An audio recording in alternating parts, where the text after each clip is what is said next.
কোরআনে কারীমের মধ্যে আল্লাহ পাক এই পৃথিবীর বুকে যারা আরামের টাটকা সুখগুলি আরামগুলি যারা বর্জন করে আল্লাহ রাব্বুল আলামিনকে বিশ্বাস করে যারা জীবন পরিচালনা করেছে, আল্লাহ পাক তাদের জন্য জান্নাত রেখেছেন এবং তাদের জন্য বলছেন সাবিকু ইলা মাগফিরাতিন মির রাব্বিকুম ওয়া জান্নাতিন আরদুহা কা'আরদিস সামাই ওয়াল আরদ উইদ্দাত লিল্লাযীনা আমানু বিল্লাহি ওয়া রাসূলিহি।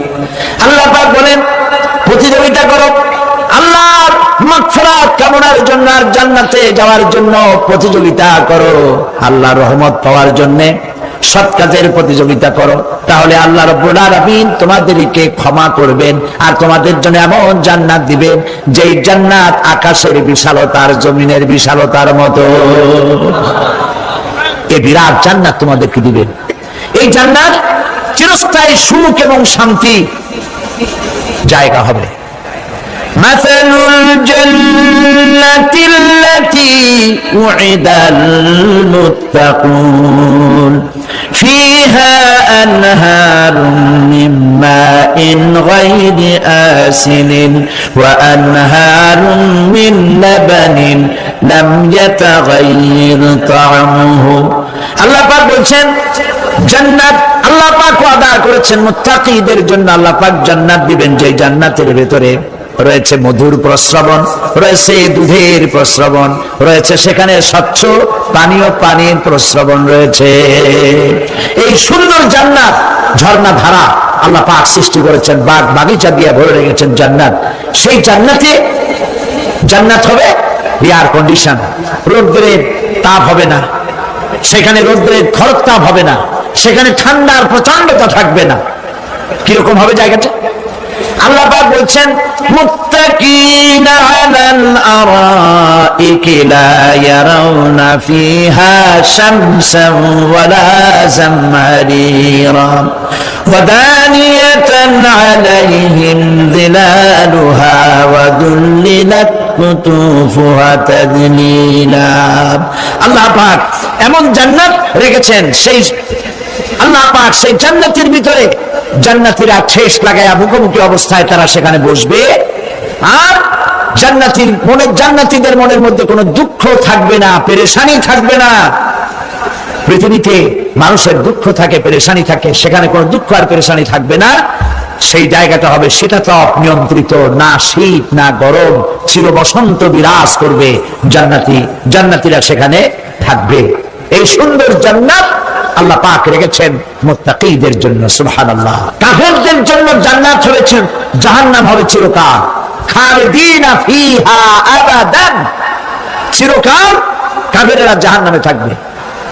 সর্বশেষ যে ব্যক্তি জাহান্নাম থেকে মুক্তি লাভ করবে তাকে আল্লাহ পাক বলবেন, ফেরেশতাদেরকে বলবেন, আমার ফেরেশতারা আমার এই বান্দাকে জান্নাত এবং জাহান্নামের মাঝখানে রেখে দাও। জান্নাত এবং জাহান্নামের মাঝখানে লোকটি যখন থাকার জায়গা পাবে সে জান্নাতের দিকে তাকায়া দেখবে আর কাঁদতে থাকবে।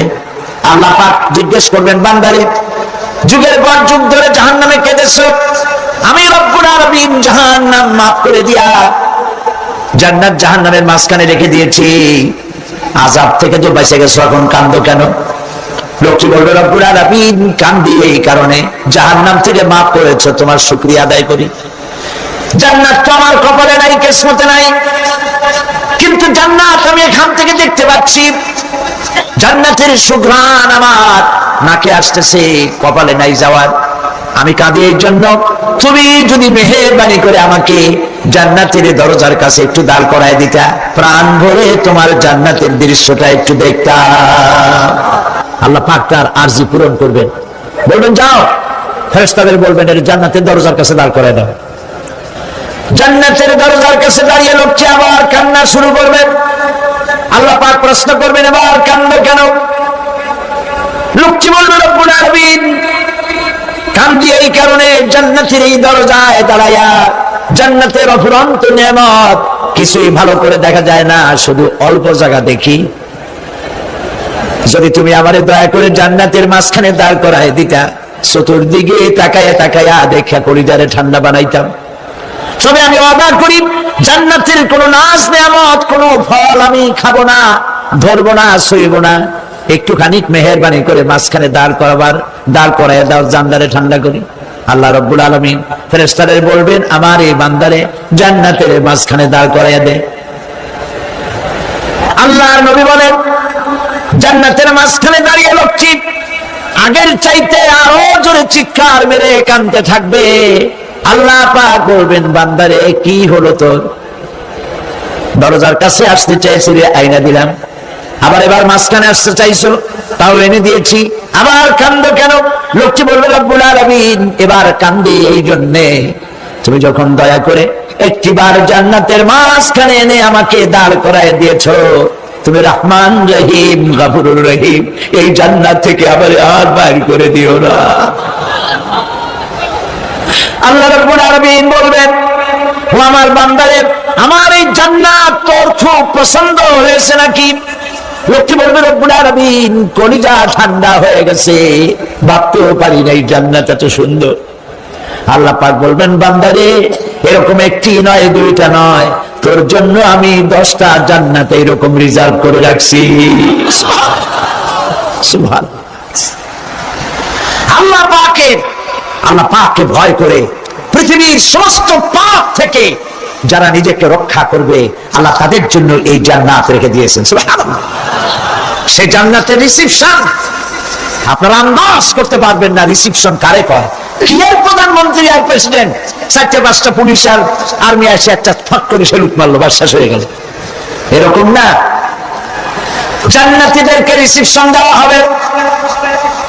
জান্নাতীরা যখন আল্লাহর হুকুমে জান্নাতের দিকে যেতে লাগবে, আর যখন জান্নাতের কাছে চলে যাবে, আল্লাহ রাব্বুল আলামিন শোনায় দিচ্ছেন, হাত্তা ইযা জাউহা ফুতিহাত আবওয়াবুহা ওয়া ক্বালা লাহুম খাজানাতুহা সালামুন আলাইকুম তিবতুম ফাদখুলুহা খালিদিন। সুবহানাল্লাহ। জান্নাতীরা যখন জান্নাতে প্রবেশ করার দরজার মুখোমুখি হবে, দ্বার রক্ষীগণ তখন বলবে, সালামুন আলাইকুম, আল্লাহর শান্তি তোমাদের উপরে বর্ষিত হোক। সুবহানাল্লাহ। দুনিয়ার টাটকা সুখগুলি 2 পা দিয়ে ছেড়ে দিয়েছো, টাটকা সুখগুলি গ্রহণ করো নাই, হারাম খাও নাই, আল্লাহর দ্বীন কায়েমের জন্য রক্ত দিয়েছো, জীবন দিয়েছো, কষ্ট করেছো, আল্লাহকে ভয় করেছো। আমাদের সালাম গ্রহণ করো, জান্নাতের মধ্যে ঢুকে যাও চিরকালের জন্য। সুবহানাল্লাহ। আর বাইরে হওয়া লাগবে না, চিরকাল এই জান্নাতের মধ্যে তোমরা বসবাস করতে পারবে, আল্লাহ রাব্বুল আলামিনের ফেরেশতারা বলে দিবেন। জান্নাতের মধ্যে আল্লাহ পাক হুরদের সঙ্গে জান্নাতীদের বিয়ের ব্যবস্থা করে দিবেন। কোরআনে কারিমে আল্লাহ পাক বলেন, মুত্তাকিনা আলা সুরুরিন মাসফুফাতিন ওয়া যাওয়াজনাহুম বিহুরিন ঈন। সামনাসামনি ভাবে সাজানো সারি সারি আসন সমূহের উপর তারা ঠেস লাগায় বসে থাকবে, আর আল্লাহ রাব্বুল আলামিন হুরদের সাথে জান্নাতীদের বিয়ের ব্যবস্থা করে দিবেন। যেসব হুরের সঙ্গে বিয়ে হবে তাদের আল্লাহ পাক বিবরণ দিচ্ছেন কি রকম হবে তারা। লাম ইয়াতমিসহুন্না ইনসুন ওয়ালা জান। এর পূর্বে জিন এবং ইনসান এদেরকে কেউ স্পর্শ করে নাই। কিরকম তারা? কাআন্নাহুন্নাল ইয়াকুতু ওয়াল মারজান। যেমন ঝিনুকের ভিতরে মণিমুক্তা থাকে, এইভাবে আল্লাহ পাক তাদেরকে পবিত্র করে রেখে দিয়েছেন। আমার প্রিয় ভাইরা, আল্লাহ রাব্বুল আলামিন কোরআনে কারীমের ভিতরে বলেছেন, ফাবিআইয়ি আলা'i রাব্বিকুমা তুকাযযিবান। জান্নাত দান করে আল্লাহ পাক এবার জান্নাতীদেরকে সম্বোধন করে বলবেন, ইয়া ইবাদি লা খাউফুন আলাইকুমুল ইয়াওমা ওয়ালা আনতুম তাহজানুন। হে আমার বান্দারা, লা খাউফুন আলাইকুমুল ইয়াওম, আজ আর কোনো ভয় নাই। সুবহানাল্লাহ, সুবহানাল্লাহ। আজ আর কোনো ভয় নাই, কোনো চিন্তাও নাই, আরামে এই জান্নাতের মধ্যে বসবাস করো। এরপরে আল্লাহ পাক জিজ্ঞেস করবেন, ও আমার জান্নাতীরা, আমি যে সব ওয়াদা করছিলাম আমার ওয়াদা মোতাবেক সমস্ত নিয়ামত পেয়েছো? তারা বলবে হ্যাঁ পেয়েছি, সব নিয়ামত আপনার ওয়াদা মোতাবেক সব পেয়েছি। আল্লাহ রাব্বুল আলামিন বলবেন সব পাও নাই, ওয়ানাদাইনা মাজিদ, আমার কাছে আরো বেশি আছে।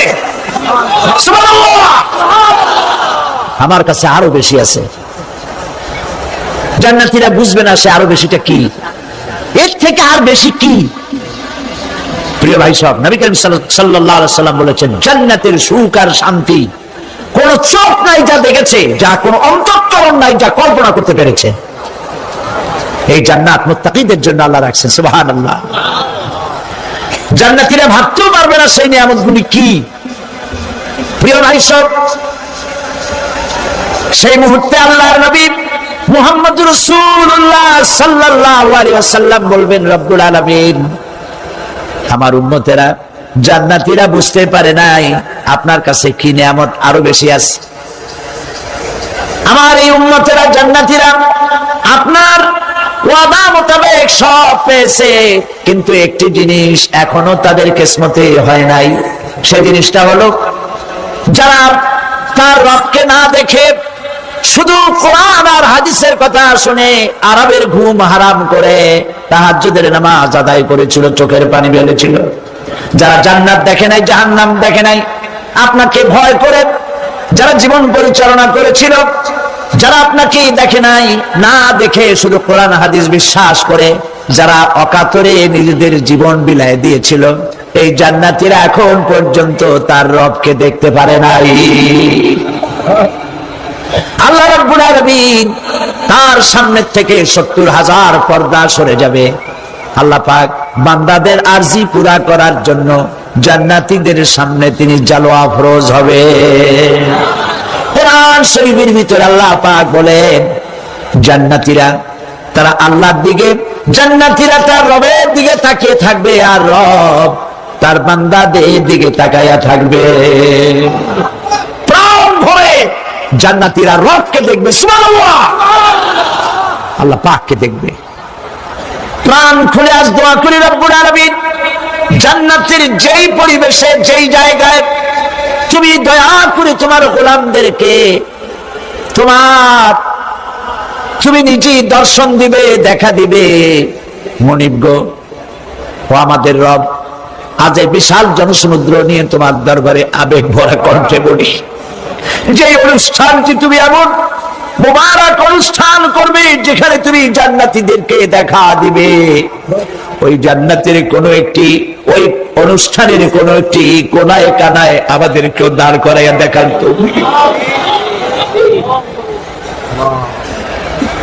প্রিয় ভাই সব, আল্লাহ রাব্বুল আলামিন মানুষের সামনে এত সব নিয়ামত রেখেছেন, এই জান্নাত দান করবেন। এরপরে আল্লাহ রাব্বুল আলামিন কোরআনে কারীমের মধ্যে বলেছেন, রব্বিস সামাওয়াতি ওয়াল আরদি ওয়া মা বাইনাহুমার রাহমানি লা ইয়ামলিকুনা মিনহু খিতাবা। এই সব পুরস্কার রয়েছে তোমাদের সেই রবের পক্ষ থেকে যিনি আকাশ আর জমিনের মালিক। সুবহানাল্লাহ বলবেন না? যার সামনে কথা বলার ক্ষমতা কারো হবে না। এটি একটি মারাত্মক কথা। কিয়ামতের দিন আল্লাহর দরবারে কেউ কথা বলতে পারবে না আল্লাহর নির্দেশ ছাড়া। একটি আকীদা পরিষ্কার করে নিয়ে যান আপনাদের। সে আকীদাটা এভাবে পরিষ্কার করুন, কোন পীর সাহেব, কোন খাজা বাবা, কোন মাওলানা, কোন মুহাদ্দিস, কোন বুজুর্গ আপনাকে সুপারিশ করতে পারবে না যদি না আল্লাহ পাক তাকে কথা বলার তৌফিক না দেন। মনে থাকবে এটা। আয়াতুল কুরসির ভিতরে আমরা পড়ি, মান যাল্লাযী ইয়াশফাউ ইনদাহু ইল্লা বিইযনিহি আল্লাহ পাক বলেছেন কিয়ামতের দিন আল্লাহর দরবারে কার সাহস আছে কথা বলতে পারে? আল্লাহর ওয়াদা ছাড়া, হুকুম ছাড়া আল্লাহর সামনে কথা বলা সেদিন কেউ থাকবে না। সুবহানাল্লাহ, কেউ কথা বলতে পারবে না। সুপারিশ করতে হবে, আল্লাহ যারে বলেন তুমি করো, অমুকের জন্য করো, সেই ব্যক্তি শুধু তার জন্যই করতে পারবে, আর কেউ কথা বলতে পারবে না। সেই কঠিন হাসরের ময়দান, যেদিন শুধুমাত্র আল্লাহ পাক কথা বলবেন, আর যারে বলতে বলবেন সেই কেবলমাত্র বলতে পারবে। সুপারিশ এটি আল্লাহ পাক কিয়ামতে পারমিশন দিলে বলা যাবে। হযরত ইব্রাহিম আলাইহিস সালাম কিয়ামতের দিন তার নিজের পিতা সম্পর্কে সুপারিশ করবেন। রব্বুল আলামিন, আমার আব্বার জন্য সুপারিশ করতেছি, মেহেরবানি করে জাহান্নাম থেকে তারে আপনি রক্ষা করুন। আল্লাহ রব্বুল আলামিন বলবেন, ইব্রাহিম তোমার সুপারিশ মঞ্জুর হবে না। প্রিয় ভাই সব, একটু মাথা খাটান, চিন্তা করেন। জাতির পিতা কে? জাতির পিতা চিল্লায় বলুন, কলিজা সাফ করে ফেলুন। মুসলমানদের জাতির পিতা হাবিব সাবি কেউ হতে পারে না।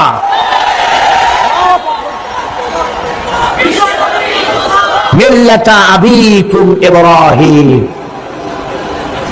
ইব্রাহিম আলাইহিস সালাম এই মিল্লাতের পিতা। সুবহানাল্লাহ। হযরত ইব্রাহিম আলাইহিস সালাম কিয়ামতের দিন বলবেন, আল্লাহ আমার আব্বার জন্য সুপারিশ করছি। আল্লাহ পাক বলবেন মঞ্জুর হবে না।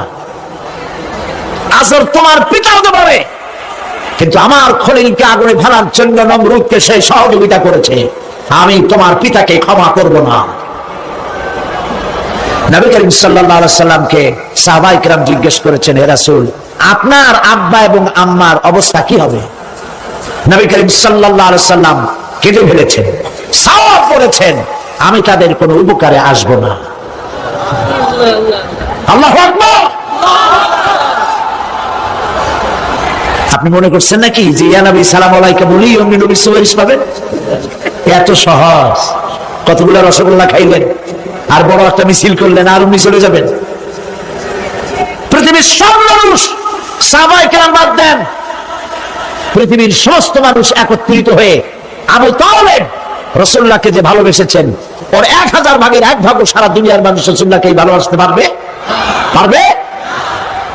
নিজের ছেলে আলীকে, আলী রাদিয়াল্লাহু তাআলা আনহুকে আলাদা বিছানায় শোয়াইয়া, ছোট্ট মানুষ হযরত আলী আলাদা জায়গায় রাখিয়া মুহাম্মদুর রাসূলুল্লাহ সাল্লাল্লাহু আলাইহি সাল্লাম এতিম মানুষ তারে কলিজার সাথে বুকের মধ্যে আশ্রয় দিয়ে আগলে রেখেছেন বুক পরে। সেই আবু তালেব মৃত্যুর সময় নবী করিম সাল্লাল্লাহু আলাইহি সাল্লাম বলেছিলেন, চাচা একটিবার আমার কানে তাওহীদের কালেমা শোনায় দেন। আবু তালেব তার কিসমতে ছিল না কালেমা। মরে যাওয়ার পর একজন সাহাবী বলেছিলেন, ইয়া রাসূলুল্লাহ, মৃত্যুর সময় আবু তালেবের মুখ আমি নড়তে দেখেছি, তিনি কালেমা পড়েছেন সম্ভবত। রাসূলুল্লাহ সাফ বলেছেন, আমি শুনি নাই। এত ভালোবাসার পরও হাদিস শরীফে এসেছে আবু তালেব জাহান্নামে যাবে। কোথায় যাবে? জাহান্নামে। সবচাইতে কম আযাব হবে কার? আবু তালেবের। কম আযাবটা কি? হাদিস শরীফে এসেছে কম আযাব হলো জাহান্নামের আগুন দিয়ে এক জোড়া জুতা তৈরি করে আবু তালেবের পায়ে পরিয়ে দেওয়া হবে।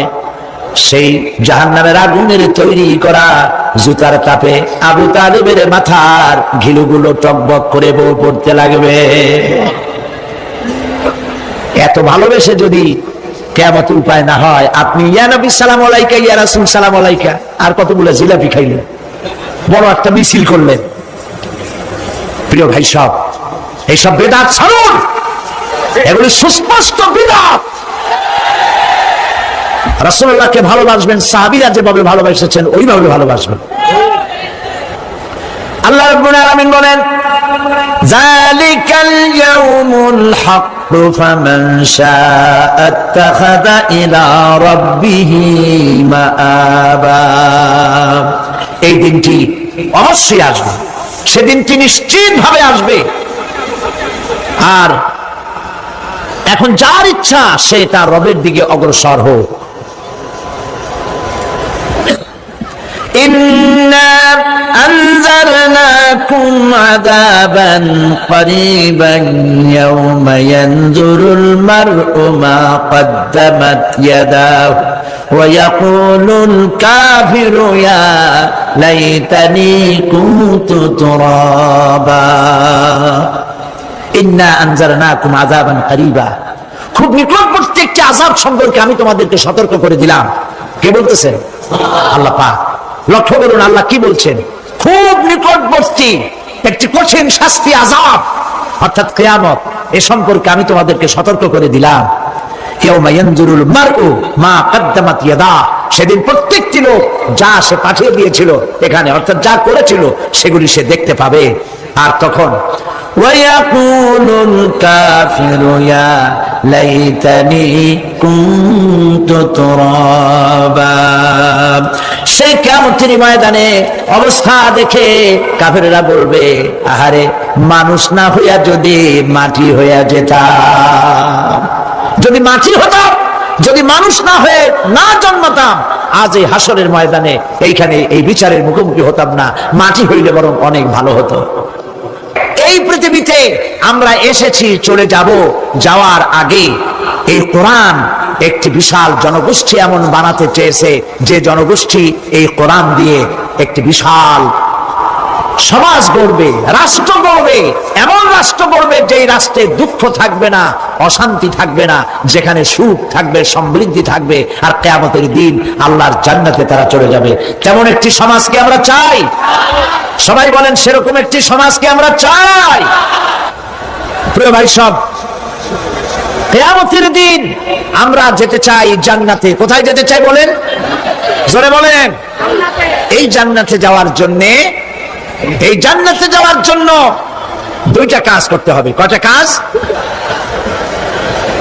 আল্লাহ রাব্বুল আলামিন বলেন, ফামান কানা ইয়ারজু লিকা রাব্বিহি ফালইয়ামাল আমালান সালিহান ওয়া লা ইউশরিক বিইবাদাতি রাব্বিহি আহাদা। আল্লাহ পাক বলেন, যে বাজারা আমার সঙ্গে দেখা করতে চায় কিয়ামতে, দুইটা কাজ করা লাগবে। বলেন কয়টা কাজ? একটা হলো নেক আমল। কি আমল বলেন? নেক আমল। নেক আমল কারে বলে? নেক আমল করতে হলে আবার দুইটা শর্ত লাগে। এক নম্বরে কাজটা করতে হবে আল্লাহরে খুশি করার জন্য। কারে খুশি করার জন্য? একটা মাদ্রাসা বানাইছি যাতে লোকেরা বলে যে বড় একটা মাদ্রাসা বানাইছে, এই জন্য মাদ্রাসা বানাবেন, মসজিদ বানাবেন, হসপিটাল বানাবেন, যা কিছু করেন নিয়ত হবে আল্লাহকে খুশি করা। নিয়ত হবে কারে খুশি করা? আল্লাহ পাককে খুশি করা। এই হলো নেক আমলের প্রথম শর্ত, কাজ হবে আল্লাহকে খুশি করার জন্য। দুই নম্বরে কাজটি হতে হবে সুন্নতে নববী সাল্লাল্লাহু আলাইহি ওয়াসাল্লামের উপরে। মনে রাখবে, দাড়ি রাখবো কেন রাখবো? রাসূলের সুন্নাত। রাখবো কারে খুশি করার জন্য? আল্লাহ খুশি করার জন্য। রাখবো কার মতো? রবীন্দ্রনাথের মতো, কার্ল মার্কসের মতো, কবির মতো নয়। রাখতে হবে কার মতো? নবীর মতো। বুঝে নেন, কাজটা হতে হবে আল্লাহকে খুশি করার জন্য। দুই নম্বরে কাজটা হতে হবে সুন্নতে নববী সাল্লাল্লাহু আলাইহি ওয়াসাল্লামের উপরে হতে হবে। তাহলে এই হলো এক নম্বর। জান্নাতে যাওয়ার জন্য, আল্লাহর সাথে দেখা করার জন্য এক নম্বরের কাজ হলো নেক আমল। বলেন এক নম্বরের কাজ কি? দুই নম্বরের কাজ ওয়ালা ইউশরিক বিইবাদাতি রাব্বিহি আহাদা। আল্লাহ রাব্বুল আলামিনের ইবাদতের সাথে কাউকে শরীক স্থাপন করা যাবে না। আমরা যারা মুসলমান, অধিকাংশ মুসলমান শিরকের ভিতরে মুবতালা হয়ে আছে। বিশ্বাস করেন কিনা বলেন? কাফেররা তো মুশরিক আছে, ওরা তো মুশরিক আছেই, কিন্তু আমরা মুসলমানেরা আমাদের আমলের মধ্যে আমাদের অজান্তে সবের নিয়তে অনেক শিরক আমরা করে বসি। নাউজুবিল্লাহ। বলেন নাউজুবিল্লাহ। এই জন্য আমি বারবার সতর্ক করি, নিজেকেও করি, আপনাদেরকেও করি। এই কারণে করি, শিরকের গুনাহ আল্লাহ মাফ করবেন না। ইন্না শিরকা লাযুলমুন আযীম, শিরক মস্ত বড় অপরাধ, জুলম, আল্লাহ মাফ করবেন না। আল্লাহর কাছে কান্দে কান্দে মাপ চাওয়া লাগবে যে আল্লাহ শিরক থেকে আমাকে রক্ষা করো, বাঁচাও। অনেক গোপন শিরক আছে।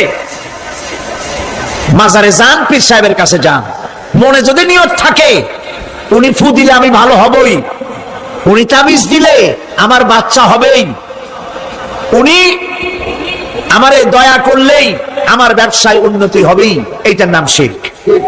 এটার নাম কি? ওয়াইজা সাআলতা ফাসআলিল্লাহ ওয়াইজা ইসতাআনতা ফাসতাইন বিল্লাহ। যা বলার আল্লাহরে বলো, আর যা চাওয়ার কার কাছে চাও? চিল্লায় বলেন। কলিজাটাকে পরিষ্কার করে দেন আজকের মাহফিলে। এই কলিজায় কারো প্রতি কোনো ভয় রাখবো না আল্লাহ ছাড়া। ভয় করবো কারে বলেন? মহব্বত আল্লাহ ছাড়া, এত বেশি মহব্বত আর কাউকে করবো না। আল্লাহ তাআলা আমাদের কলিজায় তোমার ভয় এবং মহব্বত দিয়ে ভরে দাও, রাসূলের মহব্বত দিয়ে আমাদের দিলকে ভরে দাও। বিশ্বাস করুন ভাই সাহেব, কোরআন শরীফ আমার সামনে, বিশ্বাস করুন। দেশি পীর, বিদেশি পীর, খাজা বাবা দেশি এবং বিদেশি, কেউ আপনার ভাগ্য বদলাই দিতে পারবে না। এই পিছনে দৌড়ায় দৌড়ায় কোনো লাভ নয়। এতক্ষণ মসজিদের ভেতরে বসে আল্লাহর কাছে কাঁদেন। ওয়াকালা রাব্বুকুম উদউনি আস্তাজিব লাকুম। তোমার রব বলেছে আমারে ডাকো, আমি ডাকের সাড়া দিয়ে দেব। সুবহানাল্লাহ। আর আল্লাহ বলেছেন আমার ইবাদতের সাথে কাউকে শরীক করবে না। খবরদার। আলাইসাল্লাহু বিকাফিন আবদা। আল্লাহ প্রশ্ন করছেন, আলাইসাল্লাহু বিকাফিন আবদা, আমি কি আমার বান্দার জন্য যথেষ্ট নই? চিল্লায় বলুন অবশ্যই যথেষ্ট। আবার বলেন অবশ্যই যথেষ্ট। কলিজা সাফ করে ফেলেন। সম্রাট শাহজাহান, দিল্লির সম্রাট, হাবিজাবি সম্রাট না, দিল্লির সম্রাট। এখন কোথায়? কবরের মধ্যে।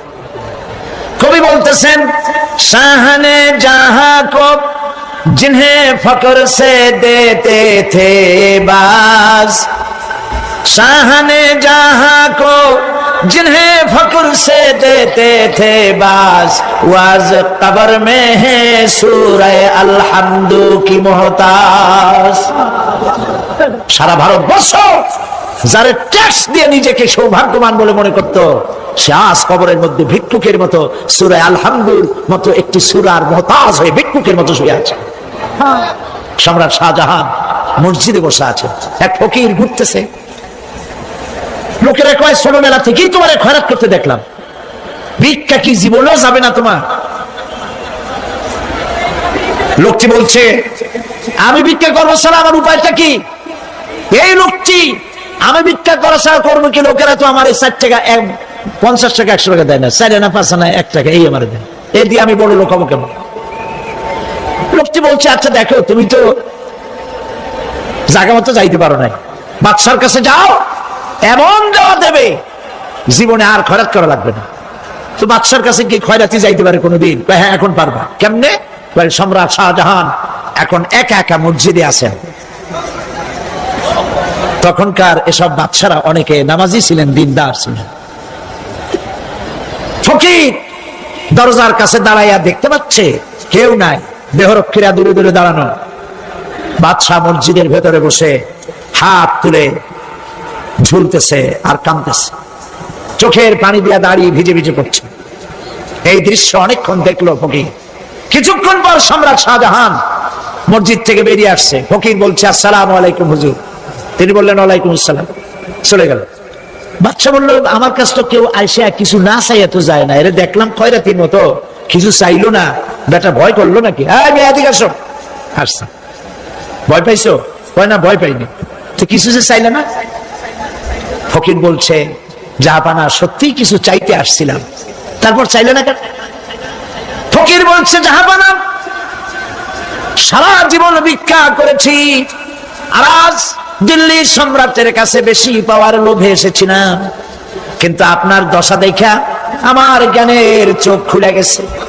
আমি লক্ষ্য করে দেখলাম, আমি সম্রাটের কাছে চাইতে এসেছি, হাত তুলি নাই, বিনয় প্রকাশ করি নাই, চোখের পানি ফেলি নাই, কিন্তু লক্ষ্য করে দেখলাম দিল্লির সম্রাট আমার চাইতেও বড় ভিক্ষুকের মতো আবার কোন সম্রাটের কাছে হাত তুলে কান্দে।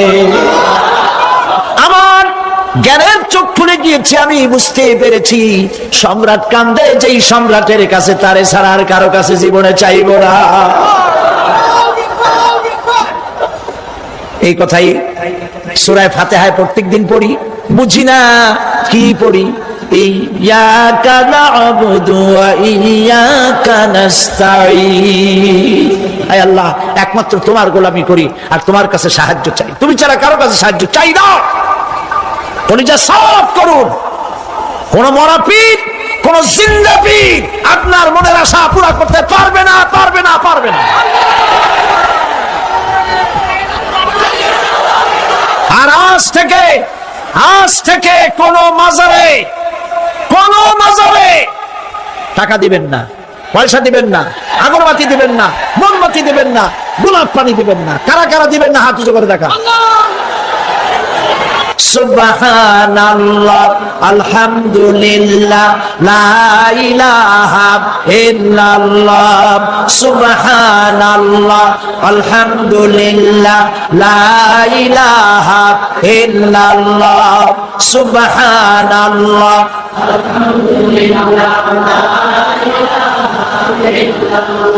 লা ইলাহা ইল্লাল্লাহ মুহাম্মাদুর রাসূলুল্লাহ। আল্লাহুম্মা আমিন। রব্বানা যালামনা আনফুসানা ওয়া ইন লাম তাগফির লানা ওয়া তারহামনা লানাকুনান্না মিনাল খাসিরিন। রব্বুল আলামিন, তাম পৃথিবীর মাটির নিচে যত মুমিন মুমিনাত শুয়ে আছে, আল্লাহ কবরগুলি কি জান্নাতের টুকরা বানায়া দাও। আয় আল্লাহ তাআলা, এই মুহূর্তে মনে পড়ে গেল আমাদের মা বাপের কথা।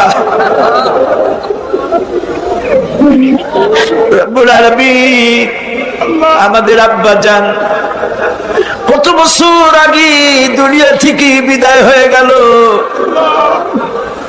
নাম ধরে আর কেউ ডাকে না। কত কষ্ট করেছে, ধান বিক্রি করে, সুপারি বিক্রি করে, নিজের পেটে না দিয়া নিজের ভালো জামা না বানাইয়া আমাদের লেখাপড়া শিখাইছে, বাড়িঘর বানালো। আর একদিন তোমার ডাকে সাড়া দিয়া চলে গেল।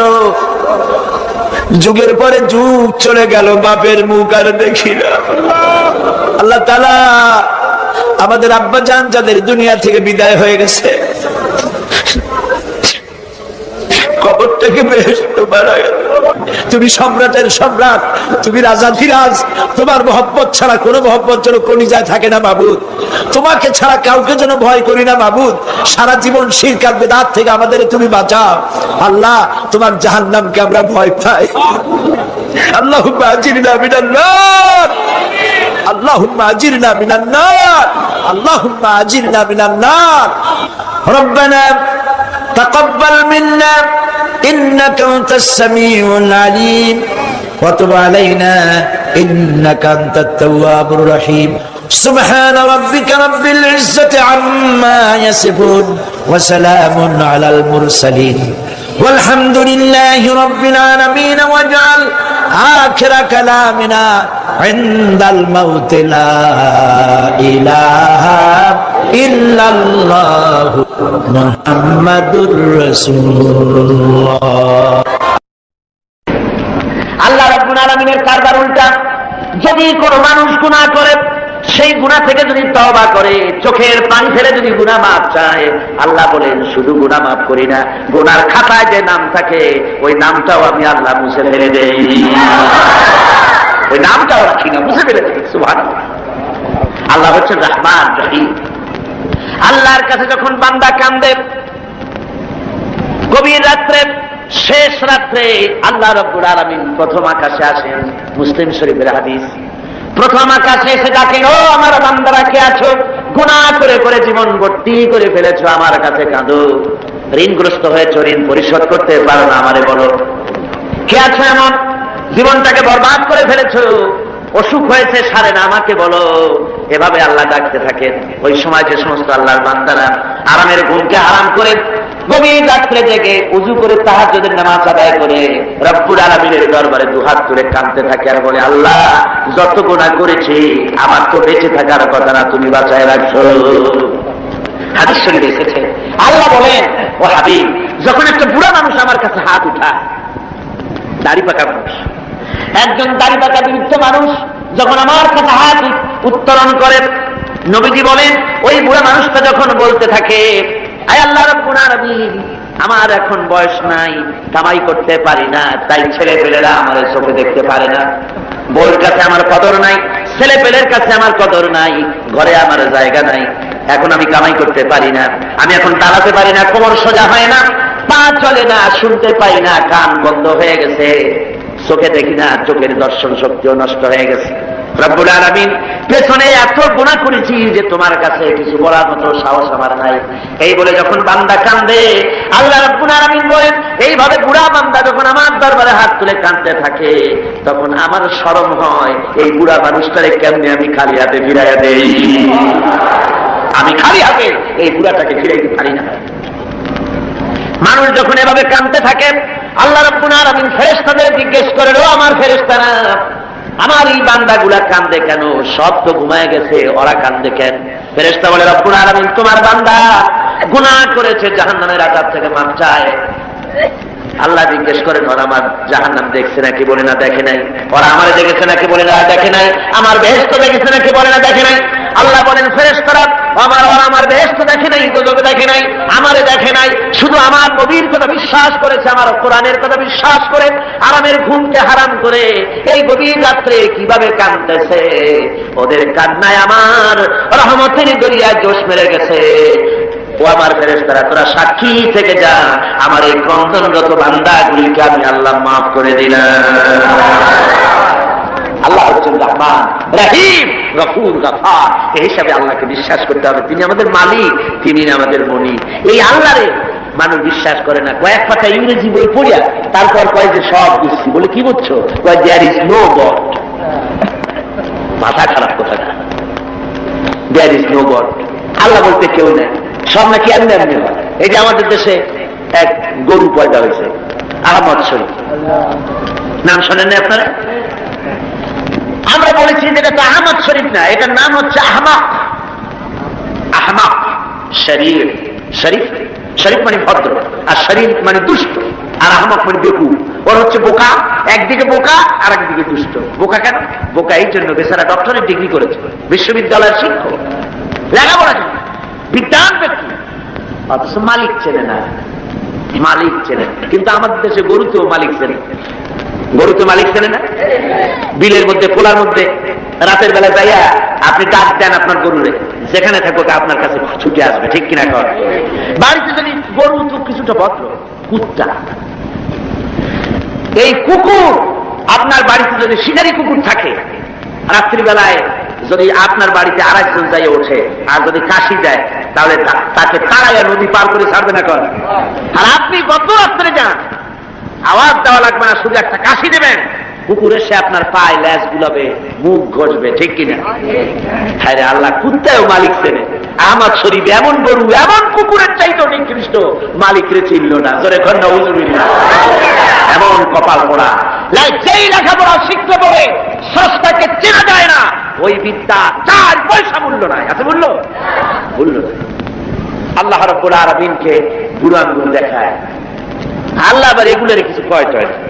পিঁপড়ায় যদি হাতিরে দেখে কয় যে কত বড় একখান হাতি হয়েছে, এই বলে যদি পিঁপড়া হাতিরে নিন্দামন্দ করে, হাতি কি তেড়ে আসে নাকি? পিঁপড়াকে তাড়াত করে? করেন। মানুষ তো আল্লাহর কাছে মানুষগুলো কি কিছুই না, পিঁপড়ার চাইতেও ছোট। কিসের বড়াই মানুষে?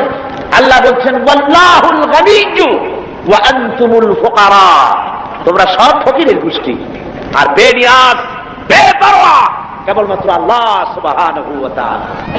পড়েন সবাই, কুল হুয়াল্লাহু আহাদ আল্লাহুস সামাদ লাম ইয়ালিদ ওয়া লাম ইউলাদ ওয়া লাম ইয়াকুল লাহু কুফুয়ান আহাদ। কুল হুয়াল্লাহু আহাদ, বলুন আল্লাহ এক এবং একক, নিরঙ্কুশ, বেনিয়াজ, তিনি কারো মুখাপেক্ষী নন। তাকে কেউ জন্ম দেয়নি, তিনিও কাউকে জন্ম দেন নাই। আকাশ আর জমিনে আল্লাহর সমকক্ষ কেউ নাই। জোরে বলেন সুবহানাল্লাহ। প্রচন্ড ক্ষমতার মালিক। রাতকে দিন বানাতে পারেন, সাগরকে নগর করতে পারেন, নগরকে সাগর বানায় দিতে পারেন, ফকিরকে ধরে প্রেসিডেন্ট বানায় দিতে পারেন, আবার কোটিপতিকে ভিক্ষুকে পরিণত করে দিতে পারেন। যে প্রেসিডেন্ট দেখা যায় গলা থেকে শুরু করে পা পর্যন্ত ফুলের মালা দিয়া বোঝাই, সম্মানের কোনো অভাব নাই। আবার ফুলের মালার পরিবর্তে জুতার মালা পরাইয়া জেলখানার মধ্যে ঢুকাই দিতে পারেন আল্লাহ রাব্বুল আলামিন। পারে কিনা? জোরে কোন পারে কিনা? প্রচন্ড ক্ষমতার মালিক তিনি। সব দেখেন, সব শোনেন। অবশ্য রাতের বেলায় দেখেন না নাকি? আল্লাহ কি ঘুমায়? জোরে কোন আল্লাহ ঘুমান? লা তাখুযুহু সিনাতুন ওয়ালা নাওম, তার কোনো ঘুম নাই, তন্দ্রাও নাই, সব তিনি দেখেন এবং শোনেন। আল্লাহর উপরে এরকম ঈমান আনতে হবে, প্রচন্ড ঈমান তার উপরে রাখতে হবে, তার রহমতের উপরে ভরসা করতে হবে এবং এই কথা মনে রাখতে হবে যে আল্লাহ রাব্বুল আলামিন তিনি কেবল আমাদেরকে রহমত করতে পারবেন না, জাত করতে পারেন। ঈমান আনতে হবে আল্লাহর উপরে। আল্লাহর উপরে ঈমান আনার অর্থই হলো আল্লাহর হুকুম মানা, আল্লাহর আইন মানা, আল্লাহর বিধান মানা, আল্লাহর শাসন মানা। এই কোরআনে কারীমে আল্লাহ যেসব কথা বলেছেন সেই কথা অনুযায়ী জীবনকে পরিচালনা করা, এটাই হলো আল্লাহর প্রতি ঈমান আনা। তো ঈমান আনার কথা যেখানে আল্লাহ বলেছেন সেখানে বলেছেন ওয়াবিলুস সালিহাত। ঈমান যেখানে, আমলে সালেহের কথা সেখানে। ঈমানের কোনো দাম নাই যদি আমলে সালেহ না থাকে, আমলে সালেহের কোনো দাম নাই যদি ঈমান না থাকে। কথা বুঝে আসতেছে আপনাদের? দেখুন কোরআনে কারীমের ভিতরে অন্যত্র এসেছে ইন্নাল্লাযীনা আমানু ওয়া আমিলুস সালিহাতি কানাত লাহুম জান্নাতুল ফিরদাউসি নুজুলা। নিশ্চয়ই যারা ঈমান এনেছে এবং আমলে সালেহ করেছে তাদেরকে আল্লাহ রাব্বুল আলামিন জান্নাতুল ফিরদাউস দিবেন। তো এই যে ঈমান যেখানে, আমলে সালেহ সেখানে। আমলে সালেহ না হলে, অর্থাৎ নেক কাজ, সৎ কাজ না হলে ঈমানের দাম নাই। এজন্য আমি দৃষ্টান্ত দিতে গিয়ে বলি ঈমান হলো একটা এক, ওয়াহিদ, একটা ফিগার। ঈমান হলো এক, আর আমলে সালেহ নেক কাজ হলো শূন্য। নেক কাজগুলি কি? কথা বলেন না কেন? নেক কাজগুলি কি? শূন্য। এখন দাম কার বেশি, একের বেশি না শূন্যের বেশি? অনেকে বলে কয় যে না শূন্যের দাম বেশি। বলে কিরকম? কয় যে একের সামনে শূন্য বসলো তো একের দাম বেড়ে গেল, 1-10 হয়ে গেল, আর একটা শূন্য দিলে 100 হয়ে গেল, কাজে শূন্যের দাম বেশি। আমি বলি আপনার থিওরি যদি ঠিক হয় তাহলে শূন্য বসাইতে থাকেন যতদিন পারেন।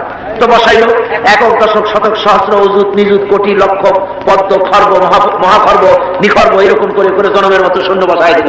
আমি বললাম আপনার এখন একের দাম, আপনার এই শূন্যের দাম তো বেশি বললেন, আমি আমার এক উঠায় পকেটে থুয়ে দিলাম, দেখি আপনার শূন্যের দাম কত হয়। শূন্যের আর দাম থাকবে? কোনো দাম থাকবে না। শূন্যের মূল্য হয় একের কারণে। শূন্যের মূল্য হয় কিসের কারণে? একের কারণে। এক আছে বলে শূন্যের দাম বেশি, আর যদি এক না থাকে শূন্যের কোনো দাম নাই। সুতরাং এক হল ঈমান, আর শূন্য হচ্ছে ভালো কাজ। ঈমান আছে, একটা ভালো কাজ করেছেন 10 হয়ে গেল, আর একটা ভালো কাজ করলেন 100 হলো, আর একটা ভালো কাজ করলেন 1000 হলো। এ হলো আপনার চিন্তায় 1000 হয়েছে, কিন্তু আল্লাহর খাতায় অনেক বেশি হয়ে গেছে। কত হয়েছে? অনেক বেশি। কিরকম? মানুষ যখন হযরত আদম আলাইহিস সালাম আর শয়তানকে আল্লাহ রাব্বুল আলামিন যখন পৃথিবীতে নির্বাসিত করে দিলেন, শয়তান তখন বলল যে আদমের কারণে আমার জীবন বরবাদ হয়ে গেল, আমার আমল নষ্ট হয়ে গেল, ওই আদম সন্তানকে আমি জাহান্নামের ভিতরে বেশি বেশি ঢুকাই দেব, আমি হায়াত চাই কিয়ামত পর্যন্ত। আল্লাহ হায়াত দিয়ে দিলেন। শয়তান চলে আসার পরে রব্বুল আলামিন ফেরেশতাদের বললেন, আমার ফেরেশতারা, এই শয়তান যখন আমার বান্দাদেরকে কোন কুমন্ত্রণা দিবে তখন তোমরা আমার বান্দা যখন গুনাহ করার জন্য নিয়ত করবে তখন তার আমলনামায় কোনো গুনাহ লিখবা না, গুনাহটা করা হয়ে গেলে একটা গুনাহই লিখবা। আর যখন আমার বান্দা যদি কোনো ভালো কাজ করার নিয়ত করে, কাজটা করে নাই, শুধু নিয়ত করেছে, একের পরিবর্তে একটা নেকি লেখা দাও। আর যখন ভালো কাজটা করা হয়ে যাবে তখন তার আমলনামায় একের পরিবর্তে 10 গুণ বাড়াইয়া লিখে দিও। জোরে কর সুবহানাল্লাহ। সুতরাং যত ভালো কাজ করবেন আপনার আমল বেড়ে যাবে। কি বেড়ে যাবে? আপনার আমল বাড়তে থাকবে। আর আপনার ঈমান নাই। অনেকে কয় যে হুজুর এমনি আমি মানুষ খুব ভালো, বলে কিরকম ভালো? কত মিথ্যা কথা কই না। তারপরে যে জায়গায় টিউবওয়েল নাই টিউবওয়েল করে দিই, কানা মানুষের চোখ ভালো করে দেওয়ার জন্য অপারেশনের ব্যবস্থা করি, এতে মিসকিনরা খাইতে দিই, অনেক ভালো ভালো কাজ করি, খালি যা নামাজ পড়ি না। তাতে কি আমার ঈমান নষ্ট হয়েছে নাকি? আমি বলি ভাই ঈমানই তো নাই, এটা নষ্ট হবে কি? ঈমান তো থাকা লাগে। লা দীনা লিমান লা সালাতা লাহু, যার কাছে নামাজ নাই তার কাছে দ্বীন নাই, ঈমান নাই। মনে রাখবেন, যে ব্যক্তি নামাজ পড়ে না, মুসলমান বলে দাবি করা কোন অধিকার তার নাই, কোন দাম নাই। আপনি নামাজ পড়েন না তো আল্লাহর সামনেই মাথা নত হইল না, আপনি কিসের মুসলমান? ওরকম গরু শগুনিও খায়, কয় যে আমরা গরুর গোশত খাই, শগুনিও তো খায়। তো আমি দাড়ি রাখি, রবীন্দ্রনাথ তো দাড়ি রাখছি, কার্ল মার্কস তো দাড়ি রাখছে, তাহলে কি হয়েছে? কথা বুঝতে পেরেছেন? সুতরাং মাথা নত করতে হবে, আল্লাহরে সেজদা দিতে হবে। এমনি এমনি মুমিন হতে পাওয়া যাবে না। সবে বরাত আসলো, মাশাআল্লাহ, আগের থেকে রেডি, রুটি তৈরি, গোশত তৈরি, তারপরে গোসল করবে কোন জায়গায় তাও তৈরি। শোনা আছে যে প্রত্যেক ফোটায় ফোটায় 100 করে নেকি হবে গোসলের পানিতে। তেল তোল মাইখা ভালো করে গোসলের জন্য রেডি হয়ে গেছে।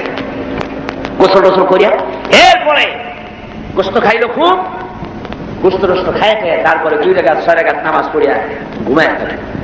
মনে করলো যে পিছনের গুনাহ মাফ হয়েছে। না, এত সহজ না। কথা বুঝতে পেরেছেন? এত সহজ না। শেষ রাত্রে ঘুমাইয়া ফজর নষ্ট করছে। ওই পাগলের এক পাগল বলছিল যে মিয়া তুমি গরু কেন? ভালো মানুষকে পাগলে বলতেছে গরু কেন? ঘুরতেছি, গরু তালাশ করি, একটা গরু কিনবো, পরশুদিন কোরবানি হবে, কোরবানির গরু তালাশ করি, কিনবো। পাওনার প্রয়োজনে পাইনি। পাওনা তাতে কি হয়েছে? একটু মাঠে কত গরু, একটা ধরে নিয়ে জবাই দিই। কয় যে তো তুমি পাগল, তোমার কথা, পরের গরু জবাই দিলে তো গুনাহ হবে, আমি গরু কিনে জবাই দেবো। তুমি পাগল, আমি পাগল না। পাগলে বলতেছে তুমি পাগল। তুমি কোরবানি উপলক্ষে একটা ভালো নিয়ত করে একটা গরু তুমি ধরবা, সে যা করবি ভালো নিয়ত করিয়া কোরবানির দিনে নামাজ পড়িয়া এসে আল্লাহু আকবার বলে জবাই দিয়ে দেবে। এখন তুমি চুরি করছো, সেজন্য একটা পাপ হবে, আর আল্লাহ রাস্তায় কোরবানি করছো, সেজন্য একটা সওয়াব হবে। কোরবানির সওয়াব আর চুরির পাপ ভগ্নাংশের মতো কাটাকাটি হয়ে যাবে, গোশত খাওয়া পাপ। মুসলমানের অবস্থা তাই হয়েছে। সারা বছর গুনাহ করে, ওজনে কম, খাদ্যে ভেজাল, চুরি, ডাকাতি, জুয়া, মিথ্যে কথা সব বলে। সবে বরাতে সমানে ইবাদত করে মনে করে পিছনের গুনাহ মাফ হয়ে যাবে, আর রাতের বেলায় খাও গোশত আর রুটি খাই দেবো জনমের মতো। এটার নাম পাগলামি।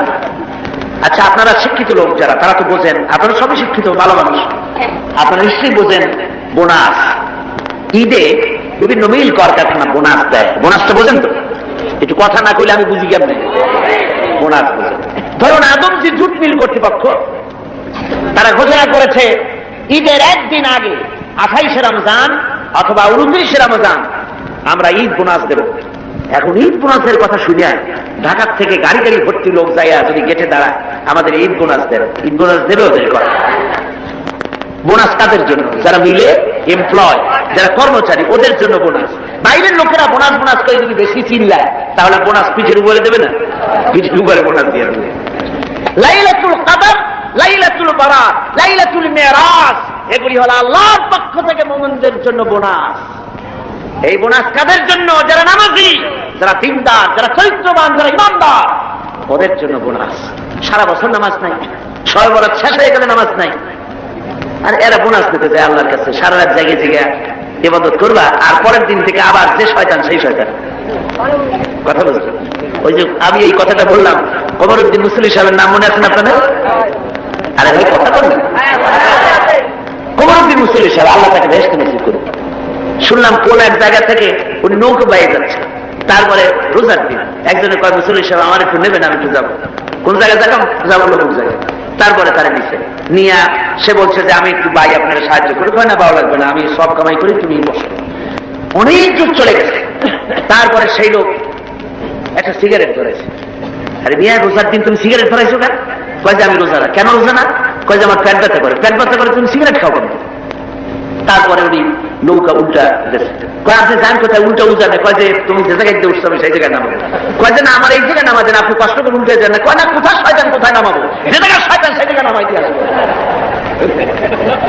কমরুদ্দিন মুসলিম সাহেব জিতাই আর শুনছেন না আমার ভাইরা এই রকমের নামাজ নেই রোজা নাই অনেক আছে রোজার মাস আসলে গ্যাস্ট্রিকের ব্যারাম হয় রোজা রাখে না কি হয়েছে কয় যে গ্যাস্ট্রিক আল্লাহ জনমের মতো গ্যাস্ট্রিক বানাই দিতে পারেন কিনা আবার তার হুঁশিয়ার হয়ে যাবে এই রমজান বরকতের মাস রহমতের মাস পবিত্র মাস সুবহানাল্লাহ বলেন আল্লাহ যেন সকলকে রোজা রাখার তৌফিক দেন জোরে কোন আমিন রোজা আসছে মানুষের চরিত্র ভালো বানাবার জন্য খায় রে কপা এই রোজা আসলে মুসলমানদের মেজাজ যায় খারাপ হয় হিন্দুরা বিকাল বেলায় মাছের বাজারে যায় না মুসলমানদের রোজা মেজাজ খারাপ বেলা 12টার সময় চোখলা 2টার সময় গালাগালি যারে বলা লাগে ভাই তারে কয় সারা লোকেরা কয় দুনিয়াতে চেষ্টা কয় যে রোজায় ধরছে অফিসে গেছে কাজ করতে পারে না ঘুমায় কয় লোক ঘুমায় কেন কয় যে রোজায় ধরছে যে রোজা তার চরিত্র ভালো বানাবে সেই রোজা দিয়ে তার চরিত্র নষ্ট হচ্ছে তার ঈমান নষ্ট হয়ে যাচ্ছে তার কারণ কি কারণ হলো